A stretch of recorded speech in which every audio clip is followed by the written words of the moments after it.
ಪ್ರತಿ ಬಾರಿನೂ ವಿಧಾನಸಭಾ ಅಧಿವೇಶನ ಮುಂಚೆ ಒಂದು ಪೂರ್ವ ತಯಾರಿ ಅಧಿವೇಶನದಲ್ಲಿ ಏನು ಚರ್ಚೆ ಮಾಡಬೇಕು ಅನ್ನೋದ್ರ ಬಗ್ಗೆ ಇವತ್ತು ಸಭೆ ಮಾಡಿದ್ದೀರಿ. ಮುಂದಿನ 10ನೇ ತಾರೀಕು ಸಂಜೆ 5 ಗಂಟೆಗೆ NDA ಸಮನ್ವಯ ಸಮಿತಿ ಸಭೆನೂ ಕೂಡ ಮಾಡ್ತೀರಿ. ಮೋಸ್ಟ್ಲಿ ಇಲ್ಲೇ ಅದನ್ನು ಕೂಡ ಮಾಡ್ತಾ ಇದ್ದೀರಿ. ಒಟ್ಟಾರೆ ಕರ್ನಾಟಕದಲ್ಲಿರುವಂಥ ಕಾಂಗ್ರೆಸ್ ಸರ್ಕಾರದ ದುರಾಡಳಿತ ಮತ್ತೆ ಖಜಾನೆ ಖಾಲಿ ಮಾಡಿರುವಂಥದ್ದು, ಸಂಬಳ ಕೊಡೋಕ್ಕಾಗದೇ ಇರುವಂಥ ಪರಿಸ್ಥಿತಿ, 2 ತಿಂಗಳು 3 ತಿಂಗಳಾದ್ರೂ ಸಂಬಳ ಇಲ್ಲ. ಸಾರಿಗೆ ನೌಕರರಿಗೂ ಈಗ ಅವರು ಸ್ಟ್ರೈಕಲ್ಲಿ ಹೋಗ್ತಾ ಇದ್ದಾರೆ. ಮತ್ತೆ ಕಾಂಗ್ರೆಸ್ಸಿನ ಎಲ್ಲ ಶಾಸಕರು, ಆಲ್ಮೋಸ್ಟ್ ಆಲ್ ಎಲ್ಲ ಶಾಸಕರು ಅಭಿವೃದ್ಧಿ ಕಾರ್ಯದ ಉದ್ಘಾಟನೆಗಳನ್ನೇ ಮಾಡಿಲ್ಲ ಅಂತೇಳಿ ಓಪನ್ ಆಗಿ ಪ್ರಸ್ತುತ ಮಾತಾಡ್ತಾ ಇದ್ದಾರೆ. ಸೊ ಸಿದ್ದರಾಮಯ್ಯನವರು ಒಂದು ರೀತಿ ನಿದ್ದೆರಾಮಯ್ಯ ಆಗಿ ಅಭಿವೃದ್ಧಿ ಕಾರ್ಯಕ್ಕೆ ಹಣ ಬಿಡುಗಡೆ ಮಾಡ್ತಾ ಇಲ್ಲ, ಪಾಪರಾಗಿದೆ.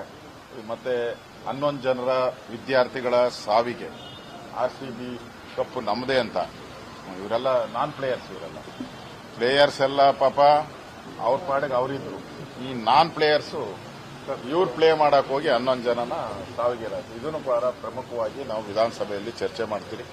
ರೈತರ ರಸಗೊಬ್ಬರ ಇರ್ಬೋದು, ಬಗರುಕುಂ ಸಾಗುವಳಿ ವಿಚಾರ ಇರ್ಬೋದು, ಮತ್ತೆ ಬೆಳೆ ಹಾನಿಯಾಗಿದೆ, ಮಳೆ ಬಂದು ಯಾವ ಮಂತ್ರಿನೂ ಕೂಡ ಭೇಟಿ ಮಾಡಿಲ್ಲ. ನಾನು 2-3 ಕಡೆ ಹೋಗಿ ಭೇಟಿ ಮಾಡಿದ್ದೀನಿ. ಅದೇ ರೀತಿ ಬೆಂಗಳೂರಿನ ವಿವಾಹಗಳನ್ನ ಮಾಡಿರುವಂತಹ ವಿಚಾರ, 5 ಭಾಗ ಮಾಡಿರುವಂಥದ್ದು, ಮತ್ತೆ ಬೆಂಗಳೂರಿನ ಅಭಿವೃದ್ಧಿಗೆ ಒಂದು ನಯಾ ಪೈಸನೂ ದುಡ್ಡು ಕೊಡದೆ ಬರೀ ಬೊಗಳೆ ಬ್ರ್ಯಾಂಡ್ ಬೆಂಗಳೂರು ಅಂತ ಹೇಳೋದು ಬೊಗಳೆ ಬಿಟ್ಟುಕೊಂಡಿದ್ದಾರೆ. ಈ ವಿಚಾರನೂ ನಾವು ಚರ್ಚೆಗೆ ತಗೊಳ್ತಾ ಇದ್ದೀವಿ. ಅದೇ ರೀತಿ ಏನು ರಾಜ್ಯದಲ್ಲಿ ಡ್ರಗ್ ಮಾಫಿಯಾ ತಲೆ ಎತ್ತಿದೆ, ಈ ವಿಚಾರವಾಗಿ ಒಂದು 7-8 ವಿಚಾರಗಳನ್ನು, ಯಾಕಂದ್ರೆ 9 ದಿನ ಅಧಿವೇಶನ ಇರೋದು, 8-9 ದಿನ ಅಷ್ಟೇ ಅಧಿವೇಶನ ನಡೆಯುವಂಥದ್ದು, ನುಡಿದು ಲೀವು ಎಲ್ಲ ಬರುತ್ತೆ. ಅಷ್ಟರಲ್ಲಿ ಈ ಸರ್ಕಾರಕ್ಕೆ ಇಕ್ಕಟ್ಟಿಗೆ ಸಿಕ್ಕಿಸುವಂಥದ್ದು, ಈ ಸರ್ಕಾರದ ದುರಾಡಳಿತವನ್ನು ಬಯಲಿಗೆ ತರುವಂಥ ಕೆಲಸವನ್ನು ನಾವೆಲ್ಲ ಮಾಡುವಂಥ ತೀರ್ಮಾನವನ್ನು ಇವತ್ತು ಮಾಡಿದ್ದೀವಿ. NDA ಸಭೆಯಲ್ಲಿ ಅದನ್ನು ಮತ್ತೊಮ್ಮೆ NDA ಮತ್ತು ನಾವು, ಅಂದರೆ JDS ಮತ್ತು ನಾವು ಅವತ್ತು ಅದಕ್ಕೆ ಅನುಮೋದನೆಯನ್ನು ತಗೊಂಡ್ಮೇಲೆ ವಿಧಾನಸಭೆಯಲ್ಲಿ ಇದನ್ನ ನಿಲುವಳಿ ಸೂಚನೆಗಳನ್ನು ಮತ್ತು 69 ಮುಖಾಂತರ ರಾಜ್ಯದ ಜನರ ಪಾಲಿಗೆ ಸತ್ತೋಗಿರೋ ಸರ್ಕಾರವನ್ನು ಬೀದಿಗೆ ತರುವಂಥ ಕೆಲಸವನ್ನು ಮಾಡಿ.